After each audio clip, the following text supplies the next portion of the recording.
Bonjour à tous et bienvenue dans cette série d'épisodes au Launch Day de Léonard du groupe Vinci.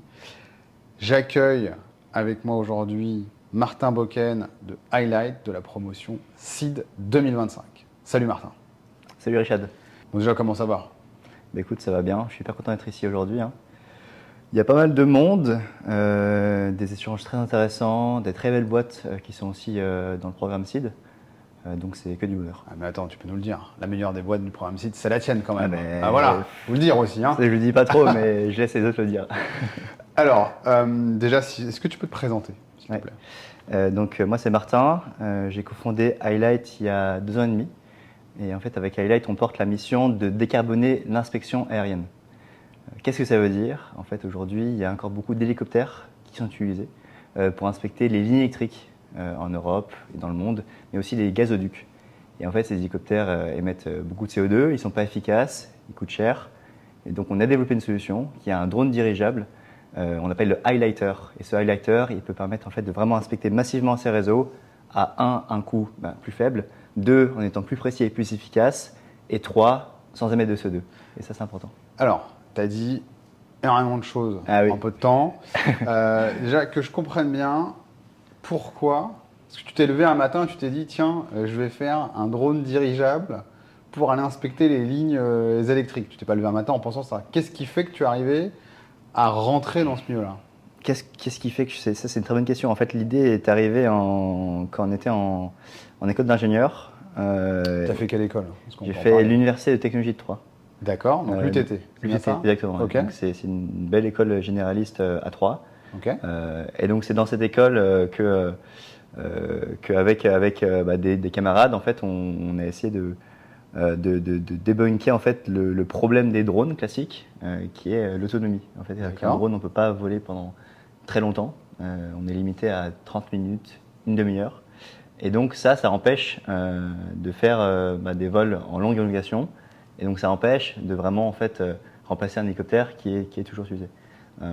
Et donc en réfléchissant, on s'est dit mais comment est-ce qu'on peut faire un drone qui va pouvoir voler plus longtemps? Et donc la première idée qui était venue, et d'ailleurs c'est pas moi qui avait eu ces idées, hein, c'était mes camarades, c'était justement de faire un drone qui fonctionnait à hydrogène. Et ensuite on s'est rendu compte, ok, cette solution hydrogène permet d'aller plus loin dans la performance, mais ça va pas débloquer, ça va pas transformer les inspections.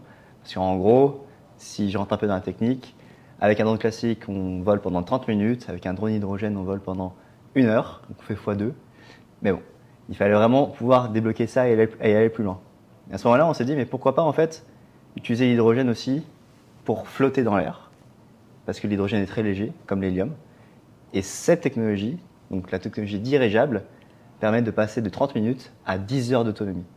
Ah, et là, Tu c'est fais la même, x20. Voilà. Et là, tu transformes radicalement en fait la manière dont tu inspectes, parce qu'en fait, tu as une approche complètement différente, où tu voles pendant une journée complète, de manière ultra précise, ultra lente, et tu as vraiment de la donnée ultra qualitative. Et donc, tu peux tout automatiser et au final réduire les coûts. Ok, et au début, c'était pour de l'inspection ou c'était vraiment pour augmenter l'autonomie des drones, ce que vous En adressiez fait, au début? en fait c'est assez simple. Les drones sont utilisés pour l'inspection, donc le but c'était de pouvoir D'accord. en fait faire de l'inspection à plus grande échelle. Et on a en fait directement en fait quand on a eu cette idée, on a directement contacté en fait des opérateurs. Ok. Et on s'est rendu compte que oui, effectivement, il y avait énormément de choses qui étaient encore faites par hélicoptère. Ok, donc Highlight aujourd'hui, donc déjà hyper intéressant la genèse, hein, tu vois. Ensuite, Highlight aujourd'hui, c'est vraiment cette capacité à aller faire de l'inspection sur des longues distances avec, enfin longtemps, Ouais. longue distance et longtemps. Donc drone dirigeable. Ouais. Et là, donc tu disais amélioration de la qualité de cette inspection. Pourquoi? Comment? Et bien évidemment, le côté CO2, où là, vous remplacez un hélicoptère par un drone. Donc, Ça émet forcément- une tonne de CO2 un hélicoptère. Donc, c'est quoi la qualité? Qu'est-ce que vous avez fait pour que vous améliorez cette qualité-là? En fait, la qualité est directement liée à la vitesse à laquelle tu voles. D'accord. Plus tu voles lentement, plus tu peux avoir une qualité élevée. Et c'est aussi directement lié à la distance à laquelle tu prends une photo ou tu prends une donnée. Forcément, tu vas avoir une qualité plus précise quand tu es à 10 mètres d'un objet que quand tu es à 500 mètres ou 1 km. D'accord. Et donc, nous, ce qu'on fait, c'est qu'on vole très lentement et on vole très bas. On vole à 30 mètres du sol et à des vitesses qui sont très faibles. Ça dépend en fait du besoin. Ok. Mais si on veut s'arrêter, on peut s'arrêter, il n'y a aucun problème. Si par exemple on voit un défaut sur une électrique, on s'arrête, on prend plus de photos, on s'assure qu'on a identifié le problème et on continue. Et ça entache pas sur la durée de vol et sur la durée de vie parce que, étant donné que le produit flotte en l'air, bah, si tu restes sur un lieu de manière stationnaire pendant très longtemps, bah, tu ne vas pas consommer beaucoup d'énergie. Effectivement. Et là, tu as quelques chiffres de gains après. Alors, vous avez, ça fait quoi, 2 ans et demi, c'est ça que tu me disais? Ouais. C'est quoi un peu les quelques gains que vous avez, les quelques chiffres que tu peux nous partager là? Alors, on sait bien que vous êtes au début de l'histoire, hein, mais donne-nous quelques os à ronger, quoi. Ouais, bah oui, effectivement. En fait, en 2023 et 2022, c'était vraiment les phases de développement du produit, donc l'engineering du produit. En 2024, c'était les phases de première commercialisation, donc on a fait beaucoup de POC avec D'accord. pas mal d'opérateurs. Tu peux citer des clients ou pas? Oui, bien sûr. On a notamment travaillé avec Enedis sur l'inspection des lignes électriques. On a aussi travaillé avec GRT Gaz et Teria D'accord. sur l'inspection des réseaux de gaz.